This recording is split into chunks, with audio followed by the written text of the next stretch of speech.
This week on Beerfish Fanatics podcast episode, we actually have Denny.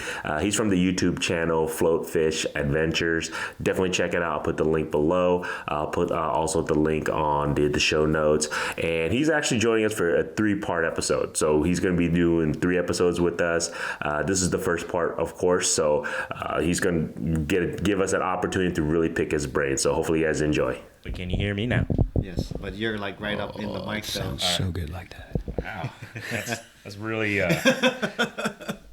that's wow. That goes in with the couch, right? I told you I used to DJ for a long time, right? So Hey, I can do the voice.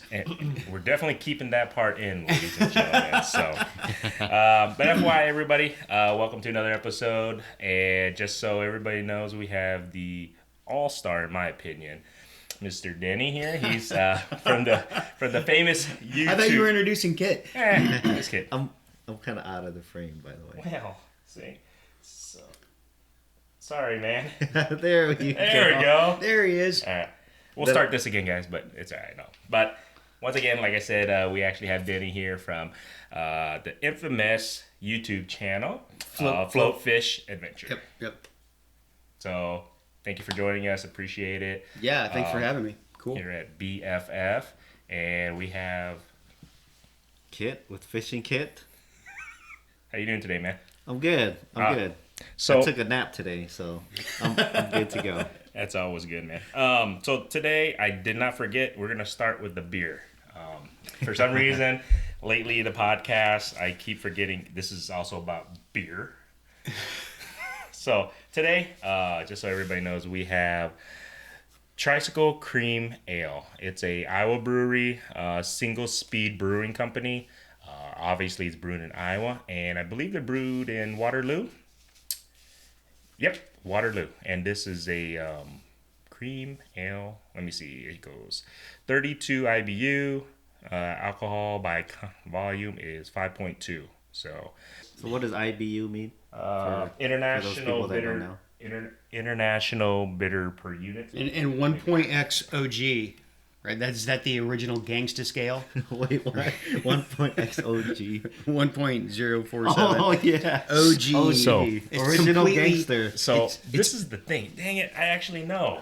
The OG stands for original gravity. So what it is when you're brewing the beer, it's like a percentage. Like they have this little water thing that it drips, and it shows you the original gravity, so you know the alcohol content at the end of the brewing.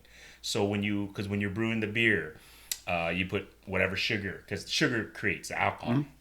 So then the OG, it measures, it tells you what the original is, so you can kind of estimate what the ending result of the alcohol content will be. So that's what the OG is. I think. I might get fact checked on this like a mofo, but I'm about, let's just say this, I'm about 80% sure. I think that's what it means. So. I'm going with original gangster. Yeah. I like original gangster. All right, gentlemen. Cheers. Cheers. Oh, sorry. We're a mess right now. Oh wow, why is it so fizzy? Oh Lord. Yeah. Did we shake it? Did you shake it? Mm-mm. These ones were sitting there for a few minutes. Yeah. They were. So that's actually, it's pretty good. I saved it. Yeah, that is pretty good. I like that. Yeah, I like that. In fact, they'll probably get extra purchases because of this, just because you had me over, because I like it. I hope so. So Single Speed Brewing Company in Waterloo, guys, check it out. If you're in the Midwest, it's actually a pretty damn good beer. Not bad. I'm pretty impressed.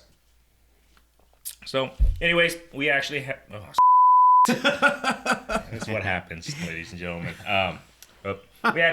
We asked to have Denny here because I actually am one of his secret favorite fans on his YouTube channel. Like, I'm not that type of guy that goes onto YouTube and comments all the time, but I am the type of guy that will sit there and freaking watch every video because it's entertaining, but also informative at the same time. As you guys know from previous episodes, I'm not the biggest cat fisherman.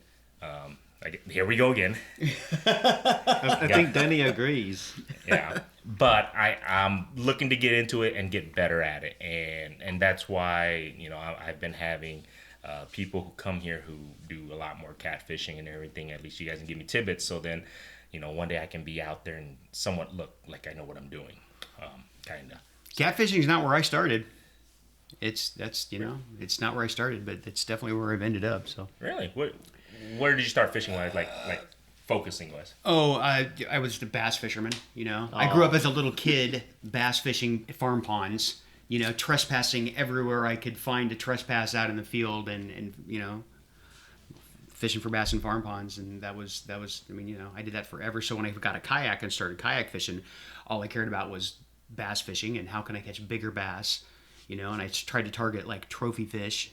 And then, then I just actually what happened was that the DNR has that pen program, the master angler thing, Yeah.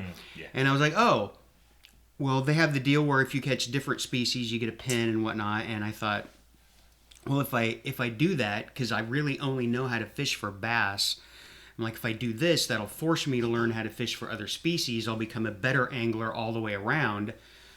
By the time, and it gives me, I always have something to focus on, this next species or whatever, And so I did that and then started fishing for catfish because that was next on the list. And in the course of fishing, trying to get a 30-inch channel cat, I kept coming really close, but not quite getting there. And I was like, man, these fish, in the kayak, these fish are fun. Because they, even a channel cat will pull you around pretty good, and so that really turned me on a little bit to catfish. And then after the channel cats, I was like, okay, well, I've never caught a flathead, so catching a flathead out of the kayak seems like it's going to be a hoot. So, and then I caught one, and like the first flathead catfish I caught out of the kayak, I'm like, this is it. I don't care about anything else. This is what I want to do. This is it. Man, so you guys are really convincing me to buy a kayak again. So is there like a time frame for when you started the kayak fishing thing? Like, was this 5 years ago? Longer than that? Yeah, I guess my first kayak was 6 or 7 years ago. 7 years ago, maybe. 2011, 2012. 2011, 9 years ago. I'm going back. 2012. So it was the end of 2012. My kid talked me into it. Yeah. My youngest son, he was my fishing partner, and he was like, Dad, he was 13 at the time, and he was like, Dad, we need to get kayaks so we can get out on the water to fish. And I'm like, that sounds like a terrible idea. That's ridiculous. I'm not buying a kayak and trying to fish out of it, And he's like, no, they make special kayaks. And he was researching YouTube and look at this one, and sort of he worked me for a whole summer, and slowly I started watching them on my own. Like that looks kind of fun, And then so I had to buy 2 of everything. So the one for him, one for me, and we got like just entry level kayaks, and yeah, I mean it exploded from there, right? So I blame him now to this day. I'm like, this is all your fault, right? This is all your fault. He's probably like, you can thank me. You're right. So yeah, it worked out. It was pretty cool. Nice, but. Yeah, I'm gonna have to get another cat. That's it. I'm convinced I gotta get back into it because once my youngest is old enough, I think I'm gonna take care. No, she can't. I got a long time. Forget that. I'm just gonna just get it. I'm just worry about it later. Yeah, never mind. I'm just gonna get it. Just get one. Get one again, because I sold my old one. And I was just like, I'm not gonna lie, I miss it, especially when I see your guys' videos. And I'm like, dang it, I gotta do it. But so. What I do see, though, a lot is I see your channel that you use a lot of Whisker Seekers. Can you talk to me a little bit about that? Like, yeah. Because I've seen their poles. It's, I know Kit has, how many are there? I got 3. And what model do you have? You have medium heavy? Yep, medium heavy. Cool. So you guys talk to me about that because I am going to get into catfishing. So I'm obviously going to look for a couple poles, and I see all kinds of poles out there. And explain to me, what should I be looking for, and why do you guys use Whisker Seeker as your guys' main catfish poles?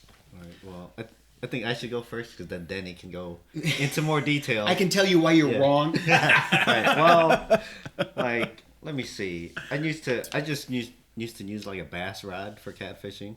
I mean, I think that's what a lot of, I guess, casual cat fishermen do. I mean, I guess you can't even call them cat fishermen if they're casual. Can you? Sure you can. Sure you can. But yeah, it's like, I'll just take this rod, whatever reel comes on there, nothing too specific, and just use it as a catfish rod. And then, it was probably like, before I even got into the kayak fishing thing, it was probably like 6-7 years ago. Well, anyways, I just decided, you know what, I want something more specific for catfishing. Then I was just doing research, like catfish and carp. That's how I ran into, because he uses a lot of the Whisker Seeker stuff. Yep. And then, because I think he did a review. He's got like 7 or 8 of them. And then, he talked pretty positive about them. Yeah, we have a new series of rods about to come out that his name's on. Oh yeah. Oh, that's cool. I think I can say that. Well, I guess it depends when this airs, right? I can go beep beep beep beep beep beep beep. Check that. But yeah, and then I this was around the time when I wanted to like support like local or like smaller businesses kind of thing, and then I found out they're in West Des Moines. Mm-hmm. Yeah, I was like, hey, this is pretty cool. They're from Iowa. This is pretty cool. It's that's just how it worked out. And then after I started using it, I liked it. And then the next year I bought another one, and the year after that I bought another one. That's how I got 3. Nice. But yeah, and then that's when I found like your channel, Spencer's channel. Like, oh, there's these Iowa guys out here. They're using it too. I mean, I haven't heard anything bad about them really. Yeah, no, I mean, I love the rods, honestly. When I decided to start targeting catfish more specifically, and when I was like, like everybody, most people, I was using just a bass rod when I was targeting the channel catfish, and then I'm like, okay, I need a real catfish rod, especially when I decided I want to start fishing for flathead. I mean, I want to catch a big, and I need to have the right kind of gear for it. And so yeah, I did some research, and I had it sorted down between like 2 or 3 rod companies, and then kind of like you, I realized that Whisker Seeker was local, and I went to Shields, because Shields carries them in store, and I, sort of felt it in my hand, and I'm like, I really like the way this rod feels. So I bought the medium heavy, and was really happy with it. And not long after I got it, I caught another pretty nice flathead, and it just, I managed to get the whole thing from the takedown and everything on film. I had it, I put together a goofy little video on it. And I posted it to their Facebook page.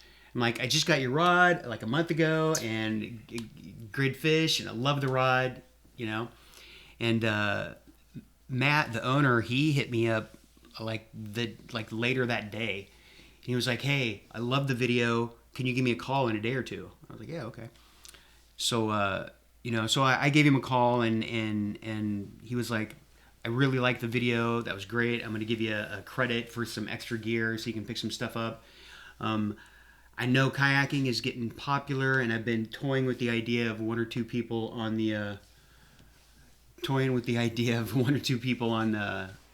kayak guys on the team, So I called up Spencer. And I'm like, well, let's go talk to this guy, And I mean, that's kind of how the whole Whisker Seeker thing happened. But the rods themselves, I seriously love the gear. The rods are it used to be with catfishing rods, they were just all super heavy. They were broomsticks. Yeah.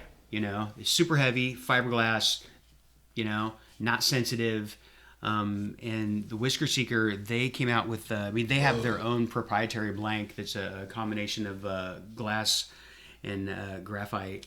So it's sensitive, and the medium heavy has a real nice parabolic medium action, right? So I like that for the circle. A lot of guys catfishing fish with circle hooks, right? And I like that real moderate, because it allows the rod to load up, in a nice smooth way that the hook, positions the hook in the corner of their mouth like it's supposed to. And then the heavy action is really the same rod. It just has a faster action. It's got a faster tip. So if you're the guy that likes to, set the hook and use J hooks, then the heavy action is I think a little better for that. I was gonna ask you guys anyways later about hooks. So might as well, since you kind of brought that up. I kind of seen the different types of hooks. Like you said, the J hooks, the circle hooks, the octopus hooks, treble hooks, things like that. You talk to a novice catfish person like myself, I would just take whatever big hook or a treb hook, put whatever meat I can put on that sucker, just toss it with a little bit of weight. Can you guys explain the difference? Because I keep hearing people, like you just said, circle hook. I'm like, okay, I Googled it up, I kind of looked into it. I'm like, I would rather have you guys who use it day in, day out explain the difference of those hooks and why you guys use those specific hooks. That's pretty much all I use for catfishing, for the type of catfishing that I do, because it's easy, at least for me. And also, like, a lot of people struggle with circle hooks because I think they try to do too much with the circle hook. You kind of basically let it do its own thing. They come from as soon as you see the rod tip, grab it and set the hook. Yeah, that's the biggest mistake. You don't do that with a circle hook. Yeah. What happens when you do that? You just pull the hook out of the mouth. Yeah. Really? Yeah. So in other words, circle hook don't do what you normally would do, which is set the hook. So you just let the fish take it. The point, instead of like here's your J hook, right? It's just pretty straightforward. It just curls back and points back to points parallel to the shank. But a circle hook, the point is perpendicular to the shank. Yeah, it points in at the shank. So it's like this. It's really got a hook on the end, right? So with it's too bad I don't have one here because this is a great demonstration. But get some upstairs. But like, what you'll see is that it doesn't, right? So like, this is the fish's mouth, right? And it's in the mouth, and it will slide, and that line, as the fish moves away, the line will come out the side or one side or the other in the mouth, and it will drag that hook to the corner of their mouth, and then it will just hook, right? So you almost always get fish hooked in the corner of the mouth. So it's a good solid hook, hook penetration, and you're not gut hooking fish, and killing them. So I mean, it's especially like for drifting.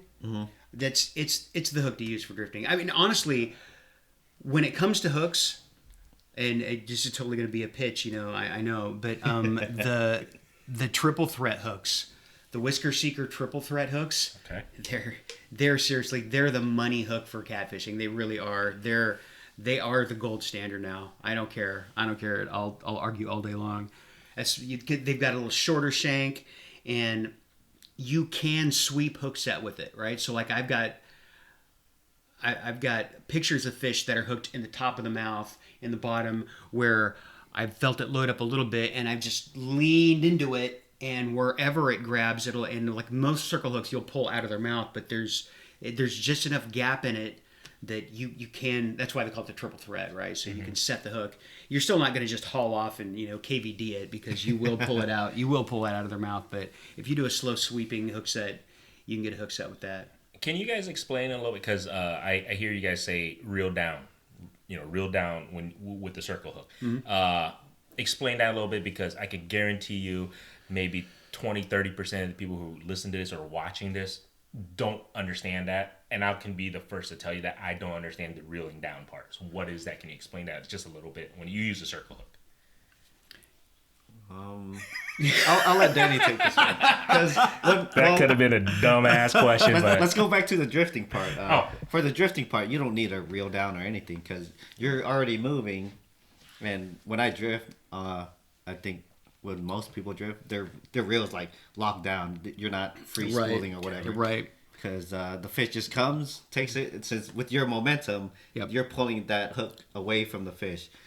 So it does it for you, technically, like you're drifting. Usually in the kayak, especially, but drifting in general, when you get it, so if you're bank fishing or you're anchor fishing and you've got your bait sitting out and it's sitting on the ground or it's maybe even lifted up a little bit off the bottom, that fish can come and you can touch it with its whiskers and it can put its mouth on it and it has time to decide, do I want to eat this? Do I not want to eat this?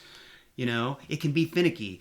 When you're drifting, that's a wounded fish that's moving, and the opportunity to eat it, that window is shorter, and right, so the fish has to commit faster. If otherwise, he might lose it. Right? They can track it, they can follow it, but there's still a sense of it's moving, and I have to get it in my mouth.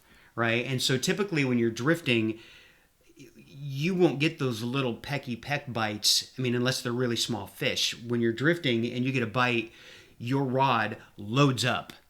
And at that point, I mean, usually once the rod is like load up, you're trying to get it out of the rod holder. By the time you get it out of the rod holder, it's loaded up enough that it's embedded the hook, right? The idea of reeling down is to make sure that the rod is loaded, because if you don't have enough tension on the rod and you try and set the hook, it's that slow increase of tension on the rod that is positioning the hook in the corner of the mouth for the fish, right? So the fish will start to feel the tension and typically move away. I mean, it all happens quickly, but it is that process of making sure that you're taking up all the slack and you're loading the rod up, because that is what's going to move that hook in the mouth into the position it needs to be in, so that the hook penetrates. My mind is blown. I'm not kidding you. Like, I hear you say, reel down before, whatever, and now that makes sense. You know what I'm saying? Like, yep. Your explanation of that, holy cow! Now I get it. Now I understand. Like, you don't just set the hook hard. Right. Now I get the reason why you reel down. Oh man, I gotta drink to that one. I'll drink to that. I totally just no, seriously. I really that's something that I didn't know. I mean, you can laugh. Others may laugh that listen to this. That how can he not know that? But there's a lot of people that don't know. Like, I'm on the groups, and people, they're always asking questions about circle hooks. Like, I tried circle hooks, I lost 10 fish. Like, these suck. I'm never gonna use circle hooks ever again. I see that a lot. Yeah. I'll tell you where circle hooks give me trouble, and where I have sort of changed my mindset a bit, is with flathead fishing during the day, right? So with flathead, during the day, it's a different game than night fishing, right? Night fishing is sort of like setting a trap. I expect these fish are going to move through here. They're going to be feeding. I want to put my bait right here. When it comes along the channel and moves up on the ledge, it's going to see my bait and it's going to eat it. It's going to take it. It's going to move off. Circle hook will be just fine. During the day, it's more of a hunting game, right? So they don't move around a lot during the day. They will typically find some piece of cover in a hole and they'll hole up into it. So you have to go to them, right? And you can see on, pitch the channel here, right? But you can see some of my videos where I catch flathead during the day. In fact, the last one I posted is a really excellent example, right? You see the rod tip go thump, and then it doesn't, fish, there's this competition thing with fish, and a fish will usually take a bait and then hurry up and try and get someplace safe to eat it, because other fish, I mean, if there's anything coming out, the other fish will want to try and steal the bait from the fish that just ate it, right? Flathead, they're the kings. They don't need to do that. So they'll eat. You'll see the rod just thump, and then they just sit there.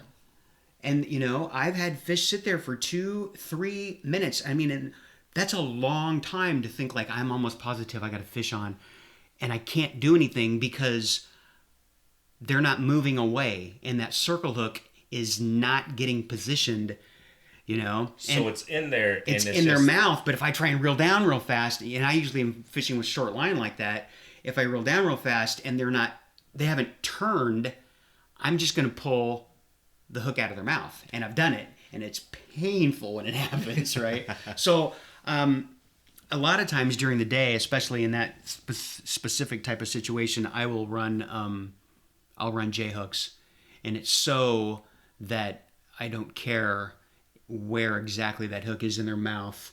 I know that I can reel down, and I can, as long as the rod's loading up a little bit, I know that point is finding a spot, and I'm good to set the hook. So it's so it's where you're kind of situational. Yes, on absolutely. the gotcha. Right. Different drifting. I'm always using the triple thread hooks. Okay. Period.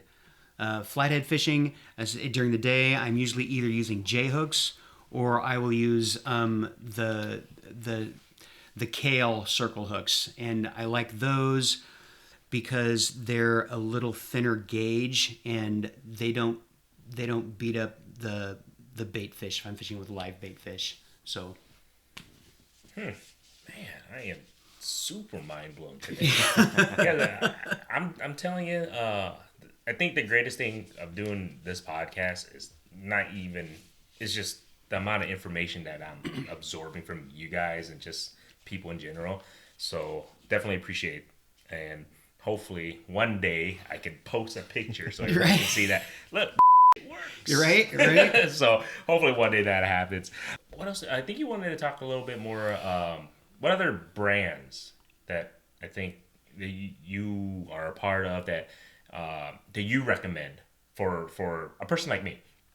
Let's say I go buy a kayak. I'm about to start catfishing. Is there specific gear, products that you would recommend? Hey, I think you should look into this, Grandy. This will help you, catch this fish or whatnot. This will help you. Is there anything that you would say, like, this is a must-have I recommend? Besides the hook that you just put, the triple thread hook. Triple thread hook. I'll look into that. And then the pole. But then, what else would you say? You know what? You're going to need this, man. Yeah, well, it's so much. It's funny too because I'm kind of a minimalist, which is you'd laugh if you saw me show up at the at the ramp putting in.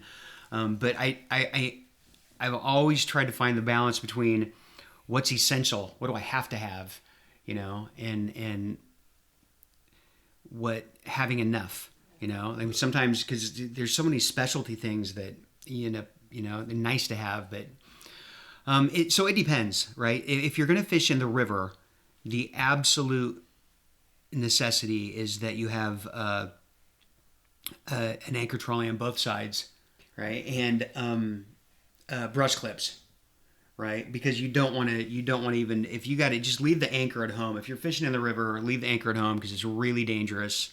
And you can do, you can usually get in position to do what you want with brush clips. I have brush clips that I take with me, and I have a little mud stick, right? Mm-hmm.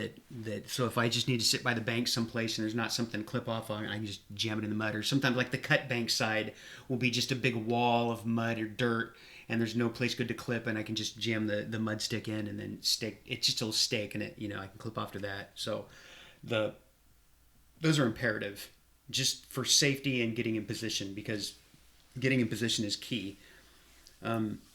If you're lake fishing or reservoir fishing and you want to drift, in my opinion, you have to have some form of drift sock. Got to have a drift sock, because if it's windy, speed is really critical, right? You want to keep if you're drifting, you want to be in usually the sweet spot is 0.3 to 0.7 miles per hour. And if you start getting up at 1 mile an hour or more, you're not moving slowly. You're moving so fast that the fish don't have time to, they might pick up the scent, but they can't find it, right? So you got to be slower than that. So speed, getting your speed dialed in is mission critical when you're drifting. And so a drift sock is absolutely imperative. And now, if we're talking about brands, I'm obligated. Right, I'm under contract. And that's why I brought you here, because it's okay. I want to know what brands that you use, and that this is the reason why you use it. Right. So, okay. So as far as partnerships with companies, right? The Whisker Seeker, obviously, which we talked about, and they're sort of my A number one because they're local and because Matt is super good to me. Mm-hmm. I really can't thank them enough. I am also I connected last year with Wilderness Systems. All right, so that's the end of part 1. Make sure you guys join next week. You'll be at part 2 and part 3 with Denny at Float Fish Adventures. See you next week.